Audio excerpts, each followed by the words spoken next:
నాకేదో కొడుతుంది సార్, నాకేదో కొడుతుంది సార్. మీరు కొత్తగా కనపడుతున్నారు. మీరు మారారు, మీరు మారారు, మీరు మారిపోయారు.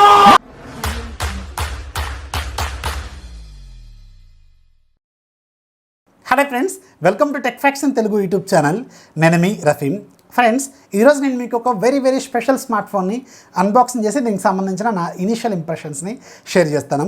అండ్ ఈ ఫోన్లో ఉన్న hardware specifications and build quality and కెమెరాలు అండ్ ఇంటర్నల్ ఫీచర్స్ మీరు అని ఒక్కసారి అబ్జర్వ్ చేస్తే నిజంగానే ఈ బ్రాండ్ వాళ్ళే ఈ ఫోన్ తయారు చేస్తారా? మేజర్గా బిల్డ్ క్వాలిటీ అండ్ కెమెరాస్ చూసుకుంటే మాత్రం నిజంగానే ఈ బ్రాండ్ నుంచి మీరు ఇలాంటి ఒక ఫోన్ వచ్చిందని నిజంగానే ఎక్స్పెక్ట్ చేయరు. వీళ్ళు జనరల్గా 6,000, 7,000, 8,000 ఇలాంటి బడ్జెట్లో ఫోన్లు తీసుకొస్తూ ఉంటారు కదా. సో వీళ్ళు రీసెంట్గా ఒక సూపర్ ఫోన్ని మన ఇండియాలో లాంచ్ చేశారు. అండ్ ఇదే బ్రాండ్ వాళ్ళు సూన్ మన ఇండియాలోనూ అలాగే గ్లోబల్గా ఒక ప్రీమియం ఫ్లాగ్షిప్ ఫోన్ కూడా లాంచ్ చేయబోతున్నారు. కర్వ్డ్ OLED స్క్రీన్తో 160 వాట్స్ ఫాస్ట్ ఛార్జింగ్తో అండ్ ప్రీమియం కెమెరాస్తో బ్యాక్ సైడ్ మంచి డిజైన్తో మంచి హార్డ్వేర్తో ఇంకొక ఫ్లాగ్షిప్ ఫోన్ కూడా తీసుకొస్తున్నారు. అండ్ ఇంత బాగా డెవలప్ అయ్యారనమాట. ఇంతకుముందు వీళ్ళ స్ట్రాటజీ చూసుకుంటే ఇప్పుడు స్ట్రాటజీ చూసుకుంటే మాత్రం చాలా మారిపోయారు వీళ్ళు. అండ్ ఇప్పుడు ఈరోజు నేను చేసేది కూడా వీళ్ళు రీసెంట్గా మన ఇండియాలో అన్బాక్సింగ్ చేసిన ఇన్ఫినిక్స్ కంపెనీ వాళ్ళు ఇన్ఫినిక్స్ Note 10 Pro మొబైల్ అనమాట.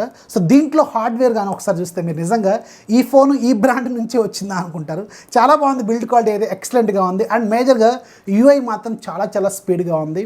అండ్ ఇంత ముందున్న డిఫరెంట్ అంతా వీళ్ళు ఏదో విచిత్రమైన యాప్స్ తీసుకొచ్చేవాళ్ళు కదా, ఆ యాప్స్ అన్నీ ఏమీ లేకుండా చాలా క్లీన్గా అండ్ దీంట్లో డిఫాల్ట్గా గూగుల్ డైలర్, గూగుల్ మెసేజింగ్ యాప్తో వీళ్ళు ఒక సూపర్ ఫోన్ తీసుకొచ్చారు. ఇదే ఇన్ఫినిక్స్ Note 10 Pro అనమాట. దీన్ని ఇప్పుడు నేను మీకు అన్బాక్సింగ్ చేసి దీనికి సంబంధించిన ఇనిషియల్ ఇంప్రెషన్స్ ఏంటనేది షేర్ చేస్తాను. సో బాక్స్ పైన మీకు ఇన్ఫినిక్స్ Note 10 Pro ఉంది. అండ్ ఇంట్రెస్టింగ్ పాయింట్ ఏంటంటే ఈ Note 10 Proలో మీకు 8GB ర్యామ్ డిఫాల్ట్గా వస్తుంది. అది కూడా 16,000-17,000 రూపాయల బడ్జెట్లో మీకు 8GB ర్యామ్ 256GB ఇంటర్నల్ మెమరీతో ఈ ఫోన్ వస్తుంది. సో అలాగే దీని మీద మీకు 90Hz రిఫ్రెష్ రేట్తో డిస్ప్లే ఉంటుందని వీళ్ళు ఇక్కడ రాస్తారు. డిస్ప్లే క్వాలిటీ మాత్రం చాలా బాగుంది, నేను ఆల్రెడీ చూశాను. డిస్ప్లే చాలా బ్రైట్గా ఉంది అండ్ సన్లైట్లో కూడా మంచి విజిబిలిటీ అయితే ఉంది. అండ్ 90Hz రిఫ్రెష్ రేట్ ఉంది కాబట్టి చాలా ఫ్లూయిడ్గా ఉంది, చాలా ఫాస్ట్గా ఉన్న రెస్పాన్స్ అయితే ఇస్తుంది. అండ్ బ్యాక్ సైడ్ దీనికి సంబంధించి కొన్ని టెక్నికల్ డీటెయిల్స్ రాశారు. G95 processor, 64 megapixel main camera back side ఉంటుంది. 4 కెమెరాలు ఉంటాయి కానీ 2 ఉన్నట్టు, నేను ఎప్పుడు కూడా ఆ 2 కెమెరాల గురించి మాట్లాడను. 64/8 మీకు 64+8 మాత్రమే దీంట్లో మంచి పెర్ఫార్మెన్స్ ఇచ్చే కెమెరాస్, మిగతా 2 ఉన్నా లేనట్టు అనమాట. 5000 mAh బ్యాటరీ ఉంటుంది. అండ్ ఈ బాక్స్లో మీకు 33 వాట్స్ ఛార్జర్ కూడా ఇస్తారు. అండ్ బాక్స్ ఓపెన్ చేస్తే మీకు ఫోన్ ఉంటుంది. ఫోన్తో పాటు వీళ్ళు ఒక ఛార్జరు 33 వాట్స్ ఒక Type-C కేబుల్ ఇస్తారు, యూజర్ మాన్యువల్ లాంటిది ఇస్తారు. అండ్ ఇంట్రెస్టింగ్ పాయింట్ ఏంటంటే జనరల్గా మనకి బాక్స్లో ఎప్పుడు కూడా మనకి సాఫ్ట్ మెటీరియల్తో ఉండే ఒక ప్లాస్టిక్ కవర్ ఇస్తారు కదా, స్క్రీన్ గార్డ్ లాంటిది. కానీ దీంట్లో మాత్రం ఈసారి విచిత్రంగా వీళ్ళు ట్యాంపర్ గ్లాస్ ఇచ్చారు. ఇది చాలా మంచి విషయమే, మంచి గ్లాస్ ఇచ్చారు వీళ్ళు. ఇది కూడా మీరు అప్లై చేసుకోవచ్చు అనమాట. ఇది బాక్స్లో ఉన్న కంటెంట్, ఛార్జరు అలాగే మనకి Type-C కేబుల్ అయితే ఉంటుంది. ఇక ఫోన్ ఒకసారి బూట్ చేసినప్పుడు దీనికి సంబంధించిన టెక్నికల్ డీటెయిల్స్ చెప్తాను. ఇన్ఫినిక్స్ Note 10 Proలో మీకు 6.95 inches full HD+ రిజల్యూషన్తో IPS LCD display ఉంటుంది. ఇది మీకు 90Hz రిఫ్రెష్ రేట్తో ఉంటుంది. అలాగే సైడ్ మౌంటెడ్ ఫింగర్ ప్రింట్ సెన్సార్తో వస్తుంది. దీంట్లో వాడిన ప్రాసెసర్ మీకు MediaTek Helio G95 processor use చేశారు. ఇది ఒక 10 nm ప్రాసెసర్ మీద బిల్డ్ అయిన ఆక్టోకోర్ ప్రాసెసర్. అలాగే దీంట్లో మాక్సిమం క్లాక్ స్పీడ్ మీకు 2.05 GHz స్పీడ్ అయితే ఉంటుంది. అండ్ దీంట్లో గ్రాఫిక్స్ మీకు మాలి G76 MC4 గ్రాఫిక్స్ని యూజ్ చేశారు. దీంట్లో 8GB ర్యామ్ ఉంటుంది. ఇది LPDDR4X ర్యామ్ టెక్నాలజీ యూజ్ చేశారు. అండ్ 256GB ఇంటర్నల్ మెమరీ ఉంటుంది. ఇది UFS 2.2 స్టోరేజ్ టెక్నాలజీ యూజ్ చేశారు.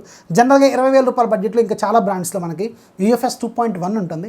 కానీ దీంట్లో మాత్రం కొంచెం అడ్వాన్స్డ్ వెర్షన్ 2.2 స్టోరేజ్ టెక్నాలజీ ఇచ్చారు. ఇది మాత్రం ఒక మంచి పాయింట్ అనే చెప్పాలి. అండ్ దీంట్లో బ్యాక్ సైడ్ మీకు మొత్తం 4 కెమెరాలు ఉంటాయి. Main camera 64 megapixel camera. దీన్ని మేక్ ఎవరనేది క్లారిటీ అయితే ఇవ్వలేదు. నేను అనుకోవడం జనరల్గా సామ్సంగ్ సెన్సార్ని వీళ్ళు వాడుంటారు. అండ్ రెండోది 8 megapixel camera ultra wide 120 degrees wide యాంగిల్ని కవర్ చేస్తుంది. మూడోది మీకు 2 మెగాపిక్సెల్ మ్యాక్రో, నాలుగోది 2 మెగాపిక్సెల్ డెప్త్ సెన్సార్ ఉంటాయి. అవి 2 ఉన్నా లేనట్టే, ఎప్పుడు కూడా దాని గురించి మనం మాట్లాడుకోం. ఫ్రంట్ సైడ్ మీకు మిడిల్లో పంచోల్ కెమెరా ఉంటుంది. దీంట్లో 16 మెగాపిక్సెల్ సెల్ఫీ కెమెరాని వాడారు. ఇది కూడా పర్లేదు, మంచి పర్ఫార్మెన్స్ వేస్తుంది. బ్యాక్ సైడ్ కెమెరాని యూజ్ చేసుకొని మీరు మాక్సిమం 4K 30 FPS వరకు అయితే వీడియో రికార్డింగ్ అయితే చేసుకోవచ్చు అనమాట.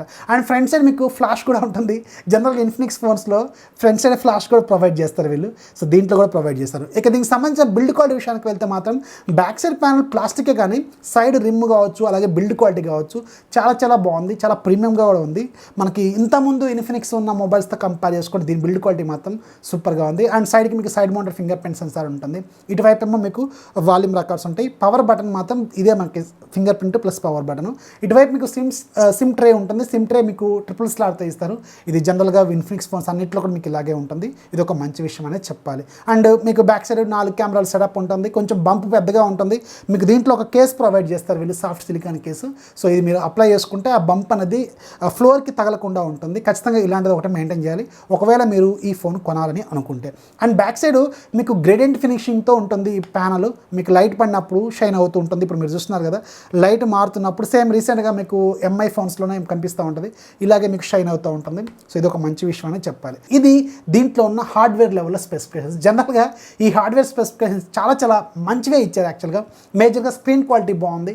అండ్ G95 ప్రాసెసర్ మీకు గేమింగ్ కూడా మంచి ఎక్స్పీరియన్స్ ఇస్తుంది. అండ్ దీంట్లో వీళ్ళు డార్లింక్ గేమింగ్ టెక్నాలజీ అని కొన్ని స్పెషల్ ఫీచర్స్ కూడా ప్రొవైడ్ చేస్తున్నారు. జస్ట్ లైక్ అదర్ ఫోన్స్లో ఉన్నట్టు కొన్ని ఎక్స్ట్రా ఫీచర్స్ ఉంటాయి. మీరు గేమ్ ఆడుతున్నప్పుడు కొంచెం సోషల్ మీడియాతో కూడా కనెక్ట్ అయ్యేలాగా రకరకాల ఫీచర్స్ దీంట్లో వీళ్ళు ప్రొవైడ్ చేస్తూ ఉంటారు.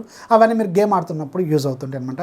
గేమింగ్ కూడా ఈ ప్రాసెసర్ చాలా పాపులర్ ప్రాసెసర్ గేమింగ్కి. అండ్ దీంట్లో ఈ బడ్జెట్లో జనరల్గా మీకు డైరెక్ట్గా 8GB ర్యామ్తో వీళ్ళు తీసుకొస్తున్నారు కాబట్టి గేమ్స్ మీకు చాలా ఈజీగా చాలా బాగానే హ్యాండిల్ చేస్తుంది అనమాట. అండ్ ఒకసారి మనం UI ఒకసారి అబ్జర్వ్ చేస్తే ఇంతకుముందు ఉన్న యాప్స్ వాళ్ళకు చాలా వరకు రిమూవ్ చేశారు. చాలా మినిమల్ యాప్స్ వీళ్ళు తీసుకొచ్చారు. అండ్ దీంట్లో మీకు డిఫాల్ట్గా గూగుల్ మెసేజింగ్ యాప్ అలాగే గూగుల్ డైలర్ ఉంటుంది. అండ్ మీరు కాల్స్ మాట్లాడుతున్నప్పుడు రికార్డ్ చేస్తే ఎదుటి వాళ్ళకైతే వినిపిస్తుంది. వీళ్ళ డిఫాల్ట్ యాప్ అయితే తీసుకురాలేదు. డైరెక్ట్గా గూగుల్ యాప్స్ వీళ్ళు యూజ్ చేస్తున్నారు. అండ్ దీంట్లో కొన్ని బ్లోట్వేర్ అప్లికేషన్స్ అయితే స్టిల్ ఉన్నాయి. మనకి దాంట్లో Facebook, Instagram, Facebook messenger, Snapchat ఇలాంటి కొన్ని ఉన్నాయి. వీటిని మీరు అన్ఇన్స్టాల్ కూడా చేసుకోవచ్చు. డైరెక్ట్గా మీరు ఇక్కడ మీరు చూస్తున్నారు కదా, అన్ఇన్స్టాల్ అయితే అవుతున్నాయి అనమాట. అండ్ ఒకసారి మనం సెట్టింగ్స్లోకి వెళ్తే వీళ్ళు సెట్టింగ్స్ కూడా చాలా మాడిఫై చేశారు. ఇంటర్ఫేస్ కూడా కొంచెం బెటర్ లుకింగ్ ఇంటర్ఫేస్ని తీసుకొచ్చారు. ఒకసారి డిస్ప్లేలోకి వెళ్తే మీకు ఇక్కడ 90Hz రిఫ్రెష్ అయితే ఉంటుంది. అండ్ 60Hz ఉంటుంది. అండ్ మీరు ఆటో స్విచ్ మోడ్ కూడా ఉంటుంది. మీరు బాగా బ్యాటరీని ఎక్కువగా ప్రయారిటీ ఇస్తే ఆటో స్విచ్ మోడ్ పెట్టుకోండి. పర్లేదు మాకు స్పీడ్గా ఉండాలి, మంచిగా UI రెస్పాన్స్ చాలా బాగుండాలి అనుకుంటే 90Hz పెట్టుకోండి. మీకు పెర్ఫార్మెన్స్ అయితే చాలా బాగా మారిపోతుంది అనమాట. అండ్ ఒకసారి మనం అబౌట్ ఫోన్లోకి వెళ్తే ఇది Android 11 out of the box వస్తుంది. మార్చ్ సెక్యూరిటీ ప్యాచ్తో వీళ్ళు తీసుకొచ్చారు. అండ్ చెక్ చేసిన అప్డేట్ అయితే ఏమీ లేదు. జనరల్గా ఇన్ఫినిక్స్ ఫోన్స్లో మీరు అడ్జస్ట్ అవ్వాల్సిన పాయింట్ ఏంటంటే వీళ్ళు అప్డేట్స్ ఇస్తారు కానీ కొంచెం లేట్గా ఇస్తారు మిగతా బ్రాండ్స్తో కంపేర్ చేసుకుంటే.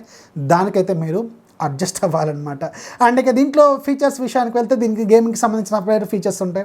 అండ్ దీంట్లో నేను ఆల్రెడీ ఫింగర్ ప్రింట్ కూడా ఎన్రోల్ చేశాను. ఫింగర్ ప్రింట్ అలాగే ఫేస్ అన్లాక్ చాలా ఫాస్ట్గా ఉంది. జనరల్గా ఫిజికల్ ఫింగర్ ప్రింట్ సెన్సార్ మనకి చాలా స్పీడ్గా ఉంటుంది కదా, ఇక్కడ చూడండి వెంటనే రెస్పాండ్ అవుతుంది. సో రెస్పాండ్, లాక్, అన్లాక్ చూస్తారు కదా, లాక్ అన్లాక్ చాలా ఫాస్ట్గా ఉంది, ఎలాంటి ప్రాబ్లం లేదు. అండ్ ఫేస్ అన్లాక్ కూడా చాలా స్పీడ్గా ఉంటుంది. ఇక్కడ మీరు చూడొచ్చు వెంటనే రియాక్ట్ అవుతుంది, చూడండి వెంటనే ఓపెన్ అవుతుంది. సో చాలా ఫాస్ట్గానే ఉంది, ఎలాంటి ప్రాబ్లం అయితే లేదు. అండ్ దీంట్లో మనకి DRM ఇన్ఫోలోకి వెళ్తే ఒకసారి Google wide one L1 certification కూడా ఉంది. అంటే మీరు అమెజాన్ ప్రైమ్, నెట్ఫ్లిక్స్ ఇలాంటి వాటిలో హెచ్డీలో మూవీస్ కూడా చూసుకోవచ్చు. ఒకసారి కెమెరా ఇంటర్ఫేస్ ఓపెన్ చేస్తే కెమెరా ఇంటర్ఫేస్ జనరల్గా అన్ని రకాల ఫీచర్స్ అయితే వీళ్ళు దీంట్లో ప్రొవైడ్ చేస్తున్నారు. కొన్ని స్పెషల్ ఫీచర్స్ కూడా వీళ్ళు ప్రొవైడ్ చేస్తున్నారు.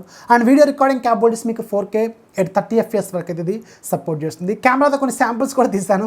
కెమెరా డేలైట్ కండిషన్లో మాత్రం చాలా బాగా పెర్ఫామ్ చేస్తుంది. అండ్ ఈవెన్ మీకు ఫేస్ కట్ అంటే మీకు ఎడ్జెస్ కటింగ్ కూడా సూపర్గా ఇస్తుంది. పోర్ట్రేట్ షాట్స్ ఇక్కడ మీరు చూడొచ్చు, సుహాన్ ఫొటోస్ చాలా బాగున్నాయి. చాలా మీకు ఈజీగా అర్థమైపోతుంది. చాలా నీట్గా వీళ్ళు ఎడ్జెస్ అయితే అడ్జస్ట్ చేసుకుంటుంది, చాలా బాగుంది. అండ్ బ్యాక్ కెమెరా మాత్రం నాకు చాలా బాగా నచ్చింది. ఫ్రంట్ కెమెరాలో షార్ప్నెస్ కొంచెం బాగుంటే ఉండేది అనుకుంటున్నాను నేను, ఇంకొంచెం బెటర్గా ఉంటే బాగుండేదేమో అనుకున్నాను. అదొక్కటి మాత్రం ప్రాబ్లం అయితే నేను నోటీస్ చేశాను. కొంచెం సాఫ్ట్నెస్ ఎక్కువ ఉంది ఫ్రంట్ కెమెరాలో. బ్యాక్ కెమెరాలో మాత్రం చాలా నీట్గా ఉంది. ఫ్రంట్ కెమెరా మాత్రం కొంచెం సాఫ్ట్నెస్ ఎక్కువ ఉండటం వల్ల మీకు ఫేస్ ఇంకా డీటెయిల్స్ అనేవి కొంచెం తక్కువగా ఉన్నాయేమో అనిపిస్తుంది. ఓకే పర్లేదు అనుకోవాలి, అంత మరీ బిలో యావరేజ్గా ఏం లేదు కానీ చాలా పర్లేదు, బాగానే ఉందనుకోవాలి. ఇక దీంట్లో ఫాస్ట్ ఛార్జింగ్ కూడా ఇస్తున్నారు. Type-C పోర్ట్ ఉంటుంది. అండ్ 3.5 హెడ్ఫోన్ జాక్ అయితే స్టిల్ కంటిన్యూ చేస్తున్నారు. అండ్ దీంట్లో మీకు సింగిల్ స్పీకర్తోనే వస్తుంది, డ్యూయల్ స్పీకర్స్ అయితే కాదు. అండ్ ఇది 6.95 ఇంచెస్ కాబట్టి మీకు పెద్దగా ఉంటుంది స్క్రీన్. మీడియా కన్సంప్షన్కి అయితే ఇది చాలా బాగుంటుంది. అండ్ ఎక్కువగా మూవీస్ చూసే వాళ్ళకి డిస్ప్లే క్వాలిటీ కూడా చాలా బాగుంది. అండ్ 90Hz రిఫ్రెష్ రేట్ ఉండటం వల్ల మీకు ఇంకా కొంచెం ఫ్లూయిడ్ ఎక్స్పీరియన్స్ అయితే ఇది ఇస్తుంది అనమాట. సో ఓకే నాకైతే దీంట్లో ఎలాంటి ప్రాబ్లమ్స్ అయితే లేదు, డిస్ప్లే విషయంలో కానీ పెర్ఫార్మెన్స్ విషయంలో కానీ. అండ్ ఇంకొక విషయం ఏంటంటే ఇన్ఫినిక్స్ ఫోన్స్లో మీకు సార్ వాల్యూ అనేది చాలా రీజనబుల్గా ఉంటుంది. ఇక్కడ మీరు అబ్జర్వ్ చేస్తే హెడ్కి ఏమో 0.612 వాట్స్ పర్ కేజీ ఉంది, బాడీకి ఏమో 0.217 వాట్స్ పర్ కేజీ ఉంది. జనరల్గా ఇవి రెండు వాల్యూస్ మిగతా బ్రాండ్స్లో 1 కూడా దాటిపోతుంటాయి. యాక్చువల్గా ఇంటర్నేషనల్ స్టాండర్డ్ 1.6 వరకు వెళ్ళొచ్చులే, కానీ ఇది తక్కువ ఉంటే మంచిదని అర్థం అనమాట. ఇది 0.2 మరి చాలా తక్కువ, చాలా రీజనబుల్ అనమాట. అంటే మీకు ఎలాంటి ఎఫెక్ట్ అయితే మీకు స్కిన్కి ప్రొవైడ్ చేయదని అని ఇది అర్థం. సో తక్కువగా ఉంది వాల్యూ అంటే. సో ఇది ఇన్ఫినిక్స్ నోట్ 10 ప్రోకి సంబంధించిన డీటెయిల్స్. వీడియోస్ ఖచ్చితంగా లైక్ చేయండి. నాకైతే నేను చాలా ఈసారి సాటిస్ఫై అయ్యాను ఇంత ముందున్న ఫోన్స్తో కంపేర్ చేసుకుంటే. This is Rafi signing off. జై హింద్.